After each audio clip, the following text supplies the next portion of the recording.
Bonjour à tous, aujourd'hui on va parler de culture. Quand je dis le mot culture, vous allez voir qu'on va parler d'agriculture, mais peut-être aussi de notre culture, finalement de notre identité, cette identité provençale que l'on retrouve dans nos marchés. Et comment on va en parler? On va en parler tout simplement en allant directement au Castellet. Au Castellet, pourquoi? Parce qu'au niveau du plan du Castellet a lieu depuis le 12 décembre dernier un marché des producteurs de pays. On va voir qu'est-ce que ce nom exactement, qu'est-ce qui est caché derrière. C'est surtout que, j'allais dire, la Chambre d'agriculture est là aussi pour accompagner les habitants du Castellet et puis finalement toutes ces âmes de bonne volonté qui permettent de mettre en avant la localité par les produits, par les producteurs locaux, les artisans locaux. Et on a pour ça, pour en parler avec nous aujourd'hui, nous aurons Pauline Daziano. Bonjour Pauline.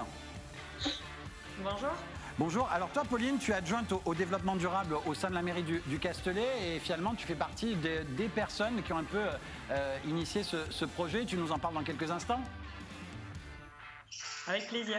Et puis on vient de voir à ta gauche, à notre droite, on a avec nous Nicolas Bonifay. Et toi tu es un des producteurs présents sur le marché et tu es vraiment un producteur du Castellet. Mais tu as un nom très particulier, il y a plein de gens qui ne savent pas ce que tu fais comme tu es aviculteur, mais il y a plein de gens qui ne savent pas ce qu'est un aviculteur. Hein. C'est ça, bonjour. Oui, je suis aviculteur, en fait je produis des œufs. C'est les œufs. Je lève des poules pour produire des œufs. Voilà, les œufs de Nicolas, c'est au Castellet qu'il faut aller chercher. Aviculteur. Tu nous en parles de tout ça et du petit marché et de ton travail dans quelques instants. Et pour m'accompagner aujourd'hui, comme toute la semaine, j'ai une paire de chroniqueurs qui est avec moi. Donc bonjour Fabrice. Salut Nicolas. Alors toi, tu nous as pas prévu de chronique aujourd'hui? Non, aujourd'hui je suis venu en spectateur, je suis bien installé, on est bien tranquille. C'est vrai? Ouais. Ok, bah, c'était bien installé, j'espère que vous aussi. Parce que la chronique du jour, ça sera Nicolas Hamad qui nous la présentera. Et toi finalement, tu es vraiment au cœur... on parle de marché, on parle de Provence, tu t'es dit, bah tiens. On va parler de tapenade. C'est vrai? Ouais. Tu vas peut-être même nous... Non? Vous dire là, recette? Ah ben oui, ça. Ouais. Mais en langue provençale. En langue provençale? Oui. Ok. C'était la petite surprise du jour. Aujourd'hui, c'est provençal apparemment. Donc, bon, bah, écoutez, on va aller tout de suite rejoindre Pauline Daziano. Je le disais, elle est adjointe au développement durable au sein de la ville du Castellet. Ce mot de développement durable, finalement, je veux dire, penser de localité, proximité du marché, c'est aussi ces choses-là qui rentrent aussi dans cette thématique de développement durable. Oui, exactement. Le développement durable, c'est réfléchir à des solutions qui vont aller sur la durée et revenir à une consommation plus locale, voilà, et plus durable pour l'environnement. Et là, vous avez vraiment lancé un marché, là, justement, par rapport à cette localité, cette proximité, ce fameux marché. Ça a vraiment un nom particulier parce que marché des producteurs de pays, c'est vraiment, j'allais dire quasiment presque un label, une entité réelle. C'est pas, voilà, c'est pas pour rien que ça a ce nom. Alors c'est un label qui est porté par la Chambre d'agriculture et nous avons vraiment voulu passer par ce label pour assurer aux villageois et aux visiteurs du marché une localité, une vente directe pour les producteurs également. Ça veut dire un meilleur rapport qualité-prix. Je suis désolée, j'ai mes oiseaux qui s'énervent autour de moi. Ah, ne t'excuse pas, je trouve ça agréable, moi, perso, hein, donc c'est très plaisant. Il y a les oiseaux qui s'énervent là, et tu vas voir que tout à l'heure, avec Nicolas, on aura les poules qu'on entendra. Donc finalement, voilà, donc, vous nous faites voyager, c'est parfait. Oui, c'est ça.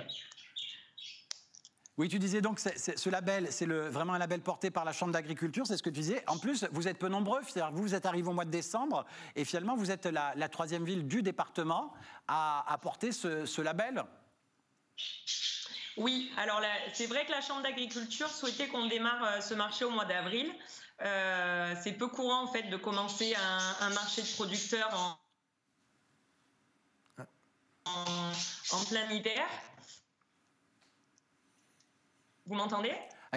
Ça coupe par moment. Donc tu disais commencer ce marché en plein hiver. Il voulait au départ au mois d'avril et finalement vous l'avez commencé en plein hiver au 12 décembre, finalement à la veille de Noël aussi. Oui, justement. Donc c'était un pari un peu fou de partir en plein hiver, juste avant les fêtes, dans des conditions sanitaires un peu compliquées. Et on était convaincus que aussi bien les habitants que les producteurs avaient besoin de ça, de revenir à des consommations plus directes, plus locales, de saison. Et on voit que ça fonctionne puisque vraiment les habitants sont au rendez-vous et et tout fonctionne vraiment bien. Ce qui fonctionne surtout, c'est que ce label, derrière, il y a quelque chose, il y a des règles à respecter, notamment, j'allais dire, la proximité et la réelle production du producteur. C'est-à-dire que là, tout à l'heure, on aura avec nous Nicolas Bonifay, c'est-à-dire que ce sont vraiment des œufs qu'il produit au sein de sa ferme, c'est pas des revendeurs d'œufs que vous aurez chez vous.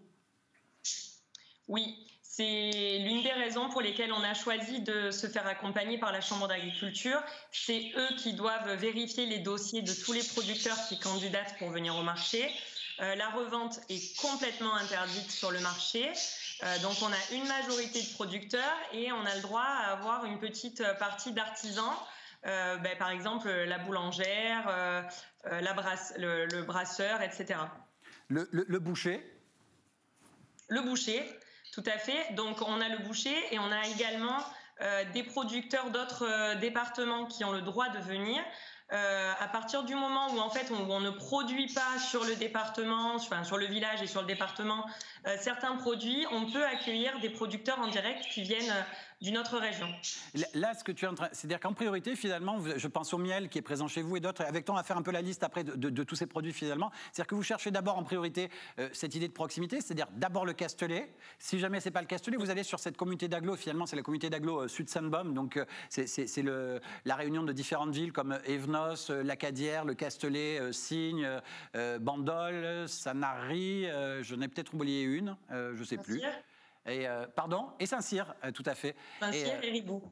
Exactement. Et donc finalement, vous allez regarder en priorité là, et puis si évidemment le producteur en question n'est pas là, vous élargissez au département, et puis éventuellement à la région, parce que finalement il y a certains producteurs de viande qu'on n'a pas chez nous, mais ça va être automatiquement de la viande de producteur qu'on aura chez vous, genre une fois par mois. Et voilà. En tout cas, c'est cette qualité-là.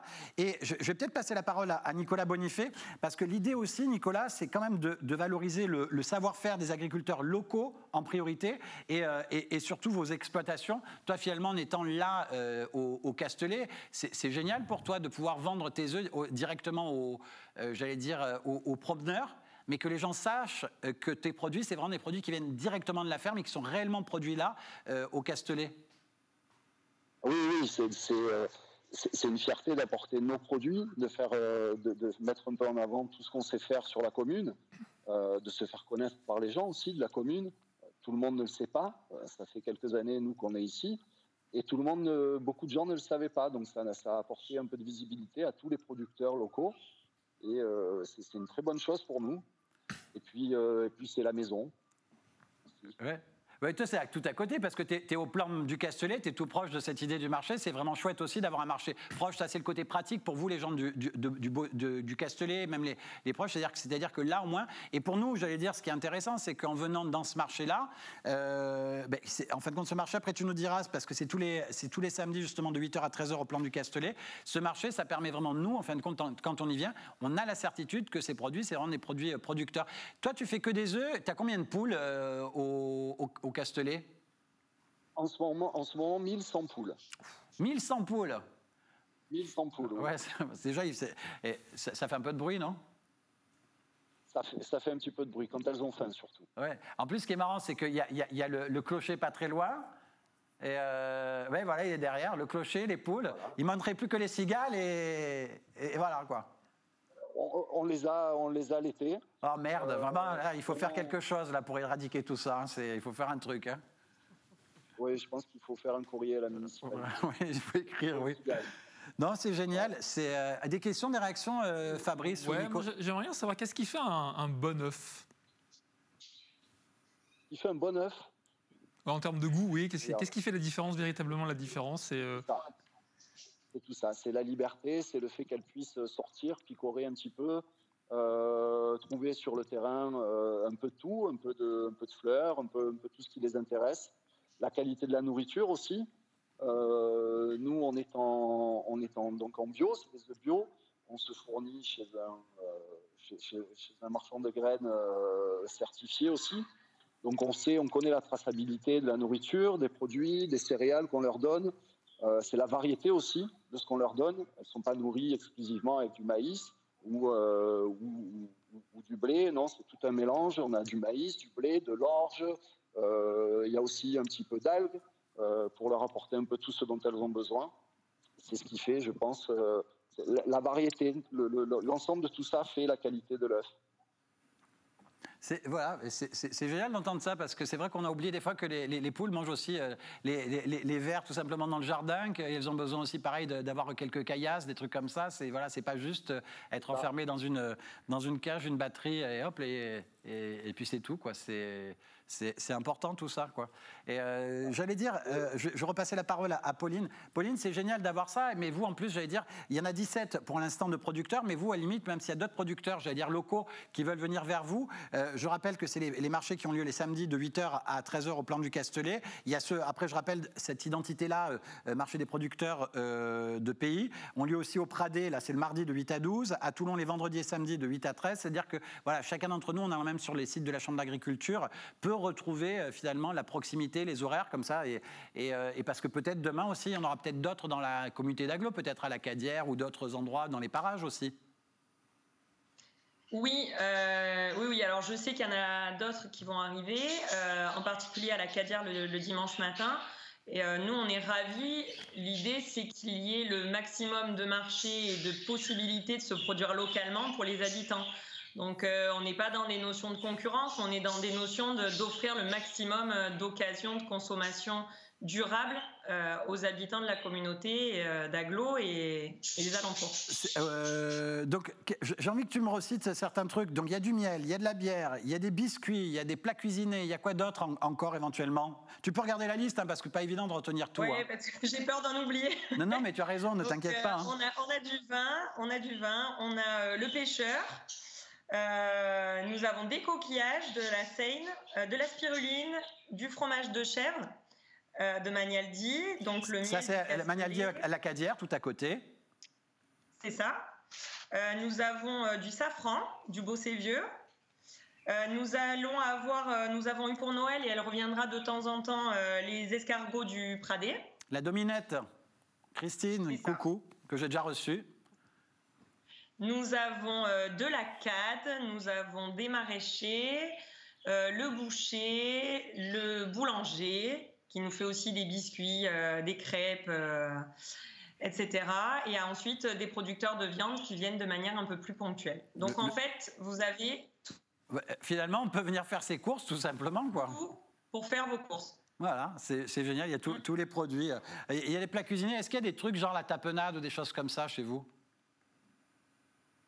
Alors non, en plat cuisiné, on va avoir vraiment la cade. Si je te pose la question, c'est pas pour rien. C'est parce qu'il y a quelqu'un qui, voilà, si tu veux la faire, qui va nous donner la recette. Là, tout de suite, là, c'est Nicolas, et il va nous donner la recette. Mais en plus, il va nous la donner en provençal. Il nous l'a promise.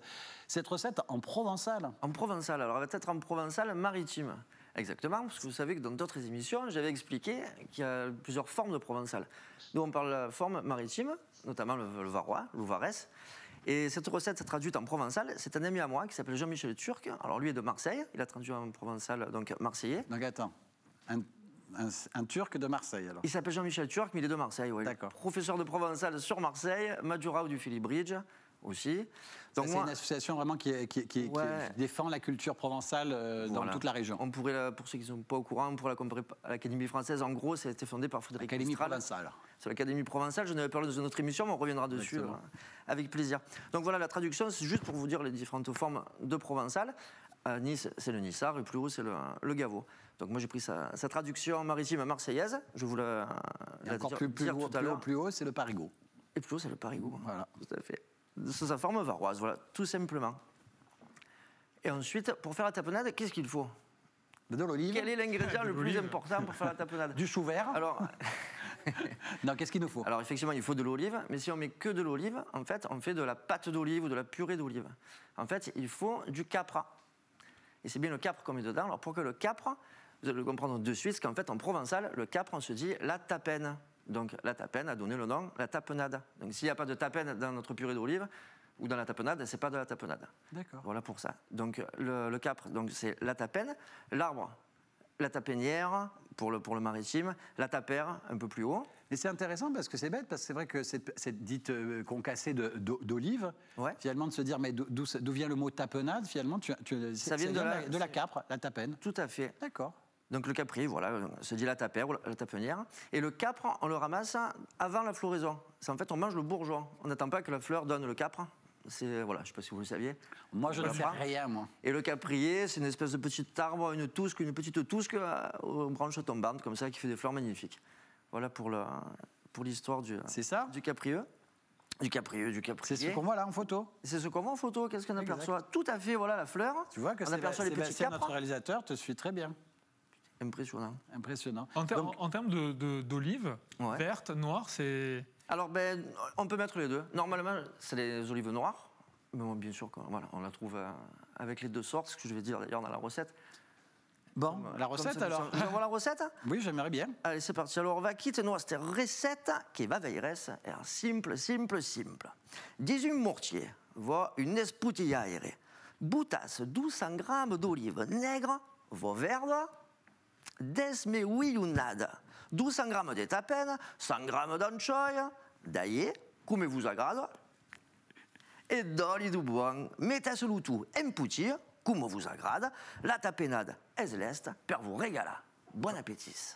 Voilà, ça fait du bien d'entendre comme ça, sous cette forme-là. Voilà. Et je suis sûr que derrière l'écran, il y en a des tas de gens qui sont ravis déjà de l'avoir entendu comme ça. Et il y en a surtout, il y a beaucoup de gens qui le parlent aussi encore quand même, ce provençal.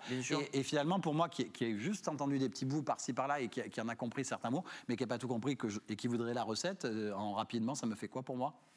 La recette en français? Oui. Ah oui, si je dois traduire. 18 mortiers, dans un mortier, voit une esputillaire, un mixeur. Non, mais ne fais pas la traduction, ne redis pas en provençal, fais-moi la direct en français. Tout en français, d'accord. Dans un mortier ou un mixeur, mettez 200 grammes d'olives noires, ouvertes, ce qu'on disait, dénoyautées, desme huilunade, c'est un des mots les plus compliqués de la langue provençale, 200 grammes de capre, 100 grammes d'anchois, de l'ail à votre convenance, comme vous agrade, et de la bonne huile d'olive. Voilà, mixez le tout à votre convenance. Le tapenade est prête. Bon appétit. Bon appétit, bon appétit. Voilà, c'est plutôt sympa. Bon, en tout cas, voilà, tu as compris, Pauline. Si tu as besoin de quelqu'un pour la recette en provençal et te la vendre en plus sur le marché, voilà, tu as de la localité là avec Nicolas. Moi, je suis ravi de voir que vous fait naître justement au sein du marché. Je rappelle, justement, on est en train de parler du marché qui a lieu tous les samedis au Plan du Castellet. Le Plan du Castellet, c'est un des hameaux du Castellet, parce que qu'on le sache, il y a le Castellet Village. Vous avez plusieurs hameaux. Il y a je te laisse les citer tous parce que vous en avez 5 hameaux, je crois. 5, ouais.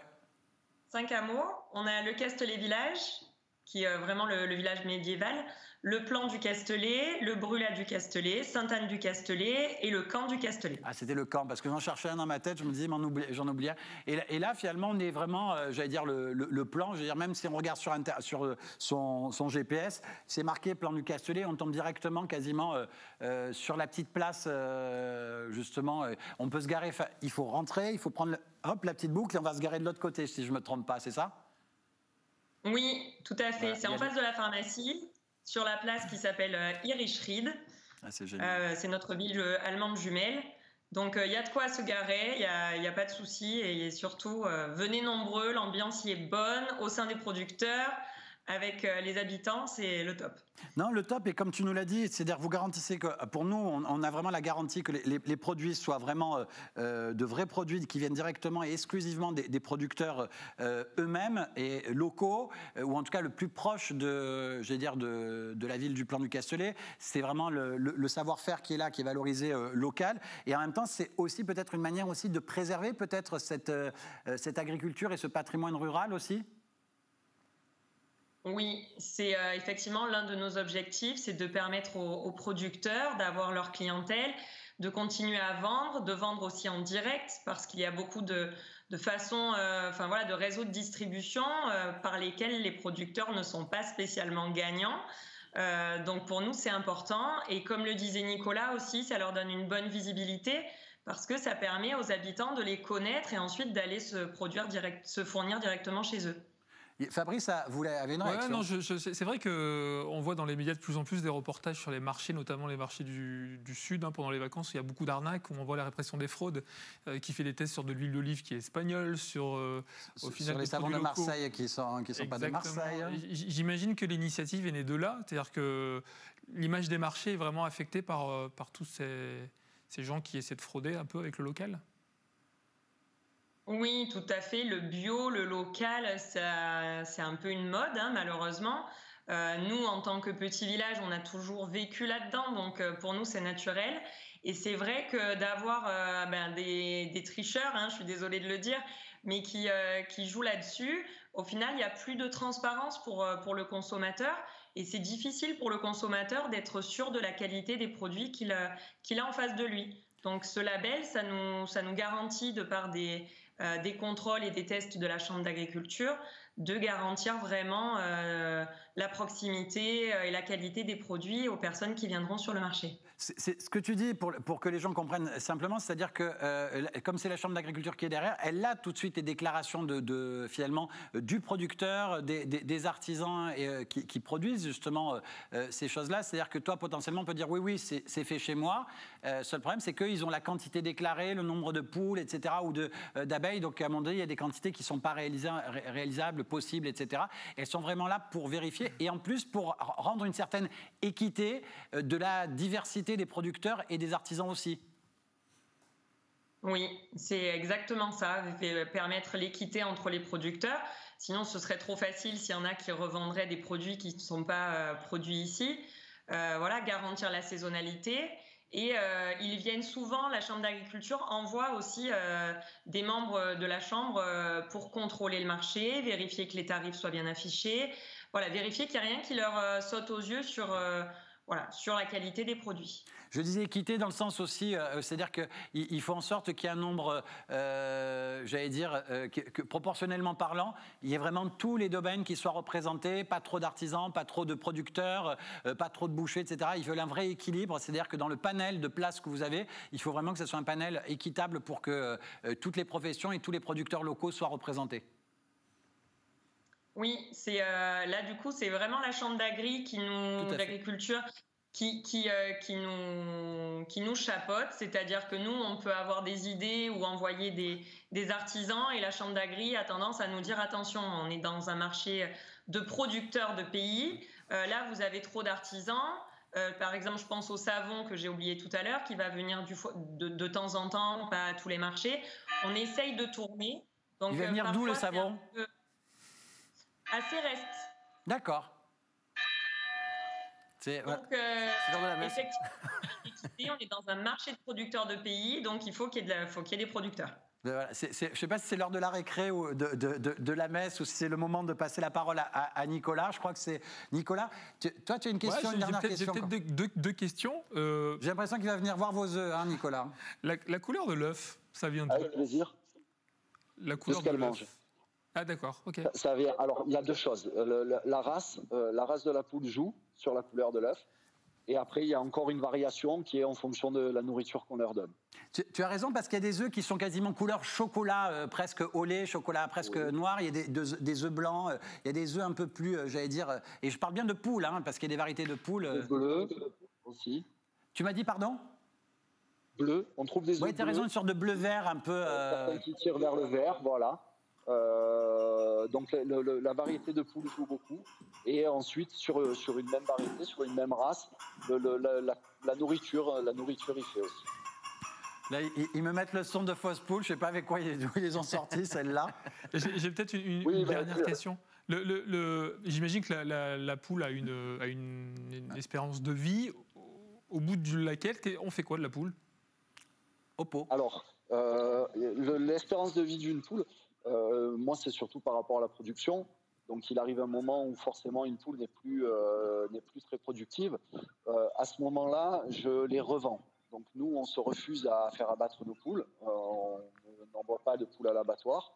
Je les revends donc sur un marché parallèle. Je passe des petites annonces et puis des gens viennent les acheter, des particuliers, pour les mettre dans leur jardin. Certaines personnes en ont 20, 30, ont des petits poulaillers chez eux. Donc moi, c'est tous les 18 à 20 mois à peu près. Donc je revends aux gens du coin mes poules pour leur donner une seconde vie. De toute manière, elles pondent toute leur vie, mais moins en vieillissant, tout simplement. En vieillissant, elles vont pondre un petit peu moins, elles vont manger un petit peu plus. Et puis il arrive un moment où ça me coûte plus d'argent que ce que ça en rapporte. Donc à ce moment-là, je les mets dans un troisième poulailler. le temps de réussir à toutes les vendre. De les caser toutes chez des gens. Et ce qui est une bonne chose, parce que j'allais dire, nous, après, en tant que particulier, je veux dire, quand on a 2-3 poules, on ne consomme pas forcément 6, je veux dire, avec ces 3 poules, 3 œufs par jour. Donc, c'est une consommation pour un particulier qui est totalement appropriée pour eux. C'est ça, voilà. Au bout d'un moment, une poule va pondre 3-4 œufs par semaine. C'est largement suffisant. Avoir 2-3 poules, c'est largement assez pour avoir des œufs frais à la maison tous les jours. Bon, ben merci de nous avoir donné envie d'aller au Castellet tous les samedis de 8h à 13h au plan du Castellet pour être précis. Sinon, ben, vous en avez d'autres. N'hésitez pas à aller sur les sites de la ville du Castellet ou sinon de marché-producteur.com. Voilà, les 2 sites où vous retrouvez toutes les adresses. Et marché-producteur.com, vous retrouvez tous les marchés de nos producteurs locaux qui sont là dans tout le territoire. Merci Nicolas. Merci à vous. Merci Pauline Daziano aussi, adjointe au développement durable. Merci beaucoup. Et passez le bonjour à Claire. Ce sera fait avec plaisir. Voilà. Bon, merci les garçons. Merci. Merci à toi, Philippe. Voilà. Et puis bisous à tous et je vous dis à demain. Et de demain, c'est pas les poules, c'est qui demain? Demain, c'est Jean-Michel Lecoq. Voilà. Merci beaucoup. À très bientôt. Au revoir.